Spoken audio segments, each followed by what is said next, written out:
Bonani kwaFunda Forex, siyanibingelela ngalesikhathi, siyanemukela.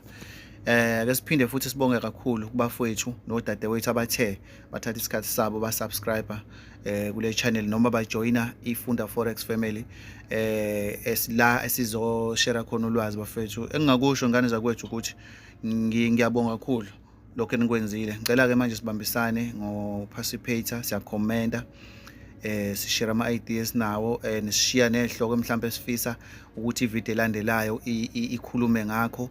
Mhlawumbe kunento ekudida ngi-understand ukuthi yenzeka kanjani, ungashiya lapha ama-comment. Mina ngizobe sengi-check ama-comment and then bese ngenza ivideo according isicelo sakho. Bafowethu, namhlanje sizokhuluma nge-moving average ukuthi i-powerful kangakanani, nokuthi ubona kanjani ukuthi i-market iyanyuka njengamanje, i-market iyehla njengamanje, i-market ihamba ngesayidi njengamanje. Ukukhumbula i-market inezindlela eziwu-3 zokuhamba: i-trender up, ihamba ranging or sideways, iphinde i-trend down. So i-moving average iyodwa nje iyakwenza ukuthi wena u-understand lokhu njengamanje i-market ibheke kuphi. Ukukhumbula ukuthi trader against i-direction ye-market akukho right, and lokhu kwenza ukuthi kubeke imali yakho engcupheni kakhulu. Mina-ke i-moving average engiyisebenzisayo ile bafethu, i-trading view le. Ngijwayele ukusebenzisa u-20 no-50 period we-moving average bafethu. Nawe ungasebenzisa noma yiphi-ke inamba noma noma yiphi inamba we-understandayo. Ngiphinde futhi ngikuveze ukuthi i-moving average i-powerful kakhulu la i-market e-trenda khona, kodwa la ihamba khona sideways cha ayikho powerful kakhulu. Ngaphandle kokuchitha isikhathi, siqale nje la bafowethu, ngane zakwethu. Uyabona i-moving average lana ihamba phakathi nendawo nama-candlestick noma nama-Japanese candlestick. Why? Because i-market isuke ihamba ranging mayenza kanje. Angithi uyabona ukuthi information le engiyithola kuphi, engiyithola nge-moving average, ukuthi ngifuna ukukhombisa ukuthi i-moving average i-powerful kangakanani uma uyi-understand ukuthi isebenza kanjani.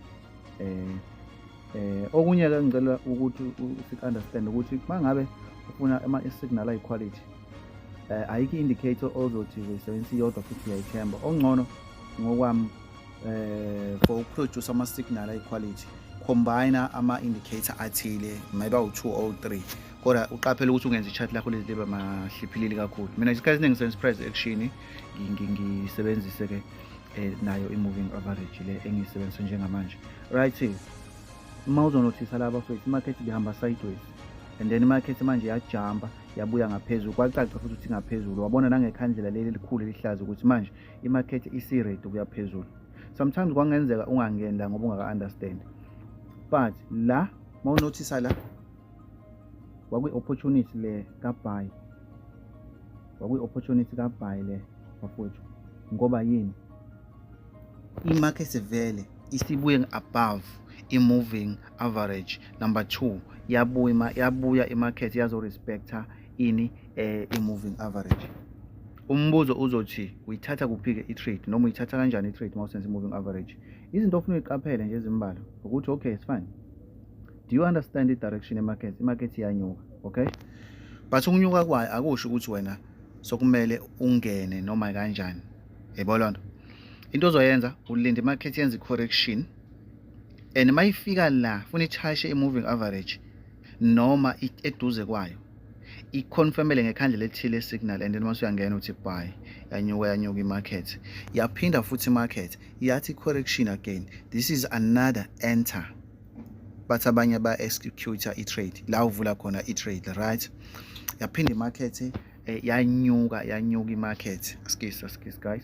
Yaphinda i-market yanyuka i-market. Listen, awuyithathi i-trade market uma iqhelelene ne-moving average le osuke uyisebenzisa. Ukhumbula ukuthi i-moving average i-indicator, iyona indicator ekuguidayo ukuthi yenza njani njengamanje. Why uzothi omunye why ungayithathi i-trade if iqhelile kwi-moving average? Because maningi ama-chances ukuthi manje market yenze i-correction. I-correction yini na? Ukuthi market ithi trend up kodwa iphinde ishaye u-back omncane, noma sithi correction, noma sithi form high and higher low, right? Wena la kumele uthathe khona i-trade endaweni e-safe, not 100% safe but e-safe emalini yakho ukuthi ungene la ayithasha khona i-market. Lena nje kwakumunye ubuy. Sho njengamanje la usunama enter wena amangaki na awu3, ngoba mawubuka la ngikhuluma nje ama-enter clear 1 2 3 entshabo usunama enter wena awu3 amnandi clean angana confusion right. So uyithathile ke enter yakho i-market yaqala lana yenza into ekanje i-market mayengabe yenza into ekanje like yenza amakhandlela angarideki onakwa wena unga-understand ukuthi achaza ukuthini. No need ukuthi ube confused ube ne-stress. Okwakho ukuthi ulinde noma udwebe something like key level kanje. Why wenza lento na? Wenzela uku-identifya i-direction ye-market mangabe isi-right. Uyabo uyadweba ilokhu i-moving or i-ranging yakho uyivalele kwi-box so that kuzoba easy ukubona i-market mangabe isiphuma mayisiphuma kuleyo nkinga esuke ibhekene nayo noma kuleyo ranging esuke ibhekene nayo. Kungangokuthi ke yaphuma la but ayangakuniki i-enter. Why ngithi ayinika nge-enter? Because kwakumele mayiphuma la i-market ithi correction ifike la iform ikhandlela le-signal kodwa instead ikhandlela le-signal yavele yona yenzani ya-rejecta futhi amakhandlela yagamanxa kanje. Ngisho i-moving average yashintsha aba nombala obomvu okhomba ukuthi i-market yawusikaza ubani usell la. So okwakho as a trader lana mayenza nje i-market must ukuthi ulinde iziyenze lento i-market oyaziyo. Isikhathi esiningi abantu abaningi bafeyila la kwi-trading ukuthi lesikhathi umuntu elindile la mase vele umuntu ezama ukufosta ama-signal kanti i-market make wenza lento yokufosta i-signal ububona kahle mhlophe nawe ukuthi le signal ufuna ukuyifosta into vele ngekho i-market iyakupanisha. Thola i-punishment inkinga kakhulu. Buka-ke mining trend line and i-market emva kwa yonke le ranging noma le correction yasibreaker ngekhandlela le-momentum yabuya above trend line and moving average, which means la sasine opportunity ukuthi sithi buy and then market yashona phezulu. Remember awuyithathi i-trade la phezulu because i-market maningi amathuba ukuthi yenze i-correction njengoba isi-distance kanje kangaka yashiya le gap le noma le space kwi-moving average.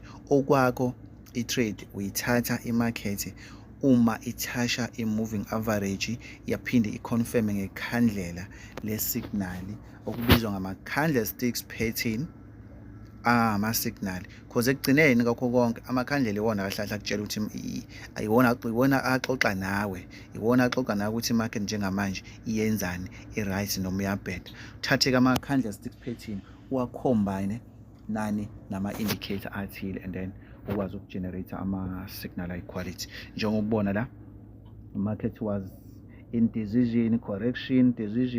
Ngikubona ngani lokho? Ngamakhandlela ayakutshela amakhandlela. Bheka-ke la isikhiphe le-momentum ikhandlela yalikhipha le-momentum iyabuya yazo-retesta ithe mayisibuyiza la yafika ngempela yayi-respecta i-moving average. That's why ngithe sizobuka la upower noma amandla e-moving average. Lana kahle kahle kwakunenye i-enter lana ewu-perfect after long time ulindile i-correction, right?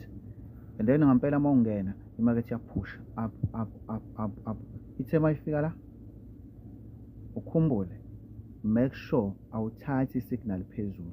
Yes market i-trenda up kumele ungene ngo-buy kodwa akusho uma ungena ngo-buy uzovele ungene noma kuphi. Always you need to patient and wait the market and come back to the moving average and trying to pick a signal here or enter here immediately i-confirma ngekhandlela elithile. It doesn't matter which time frame, ngabe 15 minutes, 5 minutes, 30 minutes. Once yakunika i-confirmation dubula, you can shoot and lapho imali yakho isuke i-safety kakhulu ngoba ngisho stop loss sakho siba mnandi siba sincane kakhulu mawungena endaweni kanje. Kodwa mawuzongena la shoot stop loss sakho soba ugabagaba olungaka, which means kulula ukuthi ublow i-account lapho yabo. And then ngempela lana mawungena la i-market yaphusha ngo-buy yakhokhela i-market, right? Mayikhokhela i-market yaphinde futhi yenze i-correction i-market mawukuthi uyabhekisisa la yenze i-correction yathi fake breakout ngathi ezansi yaphinde yabuya ngena ngaphakathi, yaphinde ezansi useli yaphinde yabuya ngena ngaphakathi. This pattern, this is a bullish engulfing. That's why it's very important to understand the candlesticks ukuthi ithini njengamanje ama-candlesticks, athini ama-pattern amakhandlela. Njengoba ngisho ama-candlesticks wona akhuluma nawo la, this is another enter or kwakuyenye yama-enter kwakumele uyithathe. Bheka-ke upowerful noma amandla e-moving average. Bheka after ukuthi vale above moving average yayi-retesta kancane ungene around la, buka i-market yaphusha kamnandi kanjani. Remember i-market ukuthi siveze ikhandlela elibomvu eliyi-bearish in lokhu akusho ukuthi wena kumele ungene ubani na usell, because i-market still is above moving average, which means i-market isayimisele ngokuya phezulu. Amandla e-moving average ne-price action or combined price action esibala khona ama-key level, demand and supply, or support and resistance, those types of indicators or analyzing izinto ofuna uyicombine ne-moving average and then zikunika ama-signal ayi-quality. Mawubheka la market yafoma i-double top and then yathi fake breakout, and ukufake breakout ayanga uconfirm vele usell ne, ayanga uconfirm kahle usell ngokuthi vele uyabona nawe nalama ukuthi uya-analyze ngempela market, uya-analyze market, akuyi-highlight market or i-market awuyithathe as gambling, uzobona ukuthi no, njengamanje market la i-same level esikubiza nge-equal level, which means anything happen around here. Ngenzeka i-break le level i-retest la ishone phansi, ngebala yavele yabuyela ngaphezulu kwe-moving average, ibizwa ngaleyo nto nge-continuation, yabuya above moving average, which means mina nawe sasine-opportunity yokuthatha isignal la. Bheka after that ukuthi kwenzakaleni, buka i-market ihambe kangakanani kuya phezulu, buka i-market ukuthi ihambe kanjani kuya phezulu, yabo. Ukhumbuleke ukuthi uma ngabe si-trade ngale nhlobo ye-strategy, noma si-trade noma ngabe siphi strategy, isikhathi esiningi kuthiwa 1 to 2 or 1 to 3, sometimes 1 to 4, and this one is 1 to 5 sometimes. Why ngisho kanjalo? Ukala indawo ye-stop loss sakho and then uyiphinde kabili for ukuthatha i-profit. Right. Njengamanje into engifisa siyibukeke ila khona usuku usuthatha khona usell ngayi moving average, ukuthi isizana kangakanani moving average iyodwa nje ikunika umqondo we-market wonke, noma ngithi ikunika i-clue ye-market, ngithi yabola. So ngeke ngasho sense ama-key level for like ama-breaking structure ukuze understand ukuthi i-market ngampela isayihamba leyo direction. And uma notice-ke la market i-confirmile ukuthi ezansi and then yenza near moving average and then yakhipha futhi i-signal. Ngiphinde futhi awukwazi ukuthatha i-signal la. Yes, ungayithatha uwine, but kuyingozi okufuna ukuqaphele ngoba isuka i-market ingenza i-correction anytime, yabo. Njengobona nje iyafikela yenza i-correction lana ngoba vele ibuyile abaseduze kwe-moving average. Ungazama ukuthatha enye trade la kabani na ngasell, yabo. So iloo nto bafethiwe ngithi namhlanje ake siyibuke kakhulu ekuthenini moving average i-powerfully kangakanani, yabo. Ngoba ngisho i-market ingekho right ubona ngayo ukuthi ihambe phakathi nendawo, kodwa i-market uma i-right izoba ngaphezulu noma ibe ngezansi i-moving average. And sometimes uthi i-market indlela ebheda ngayo i-moving yakhona, kodwa yona iyakwazi ukuthi icacisele i-direction. Njengala le movement lena yayingekho clear, kodwa according moving average yayicacisela ukuthi i-market iyezansi, ongangokuthi nje ubona lokho 4 hours kwangalula ukuthi uthathe usell kuphela ngampela futhi uprofit, ngoba i-moving average iyenzani, moving average ihleli ngaphezulu, okusho ukuthi market iyezansi, yabo. Uma ulandela umthetho wayo uyabona ukuthi okay, ama-signal ayithatheka noma i-movement ye-market was not good, but ayithatheka ama-signal, understand. Lana nje yabo, njengala njengala angikwazi ukutrade lento according i-moving average because uyayibona ukuthi ihamba phakathi nendawo. Into ongayenza okungcono ukulinda mhlawumbe uzuthola ikhandlela eli-momentum njengaleli and li-bullish engafing. Why ngi-bullish engafing? Elincane elibomvu elihlaza elikhulu, and then trying to enter here and keep holding your trade until uphume la kwi-profit yakho, yabo. Easy. Yaphinde nala i-moving average futhi ya-confirm ukuthi manje noma ngithi market ya-confirm ukuthi njengamanje isengibuya ngezansi, okusho ukuthi sengikhathele ukuhamba ngeside, yabo. Ngoba lana ziwu-2 izinto ongazenza noma unga-analyze ngazo. Lana ngizama ukunika nje umqondo we-chart ukuthi i-chart udila kanjani nalo. Uziningi into ongazenza la ukuze uthole le direction yangampela. Wawungenza ngisho kanjena, wenza i-key level yakho for ukuthola i-market uma ngabe isiphuma kule nkinga esuke ibhekene nayo noma kulobo mzimba esuke ibhekene nabo kanje, yabo. Ukhumbule no punishment ukuthi market yenze correction. Enye yezindlela yenza ukuthi market imove. Ziwu-3 indlela zo market ukuthi imove: i-trend up, i-trend down, ihamba sideways.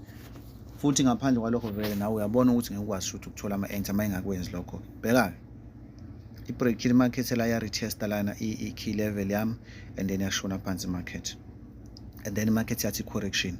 Lana futhi kunenye enter la ongakwazi ukuyithatha futhi iphumelele. Sikhumbule futhi ukuthi emarket angeke uhlezi uprofita njalo, but okwakho ukuthi uhlezi stay positive, stay disciplined, stay focused. Ukwenza ilo seyodwa kusho ukuthi usublow i-account, but okwakho ukuthi ube calm and don't change your strategy. I-market iyakudla is not because your strategy is not good or is not working. Iyakudla mhlambe ngezimo ezithile ze-market.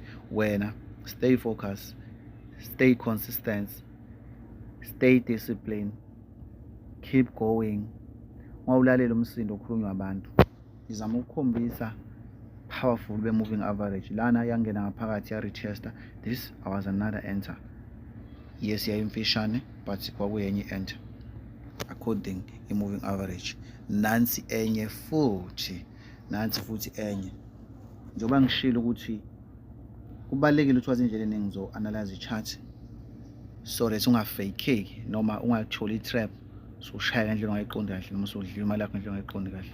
La mawunothisa kahle moving average already lana isigijima ngaphezulu, which means la wangakwazi ukuthatha i-enter, yabo. Wangakwazi ukuthatha i-enter la, and then market yashona phansi.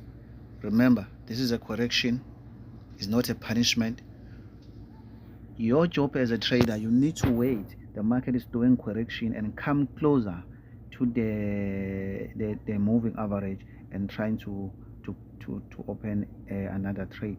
La was signal a powerful kakhulu because ithashile moving average umuntu bekusisa kahle, ithashile moving average, and then market yasishona phansi. Uyabona ukuthi lana akho nhlanhla, akho guessing. Mangabu understand the story sakho, you can make money anywhere in the world, anytime in the market, but stay focused, stay disciplined, stay humble. Understand? Mawenze kanjalo mntaka baba, mntaka mama, sizophila ngayo forex, sizoyenza imali. Believe that kunama trillion and billion ase market.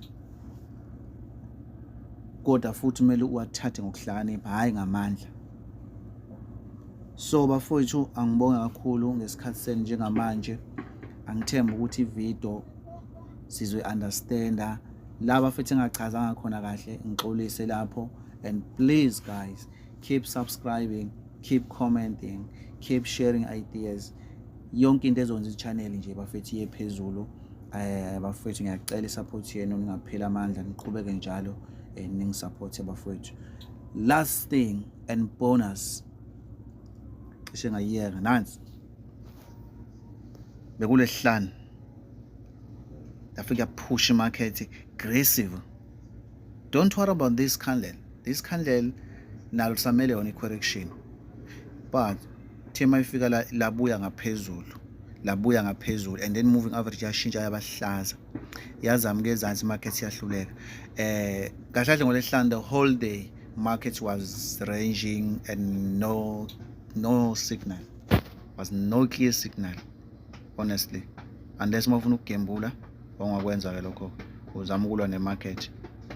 Remember ngithe mawuzama ukulwa nemarket ila khona usuqala impo engozwe inqobe.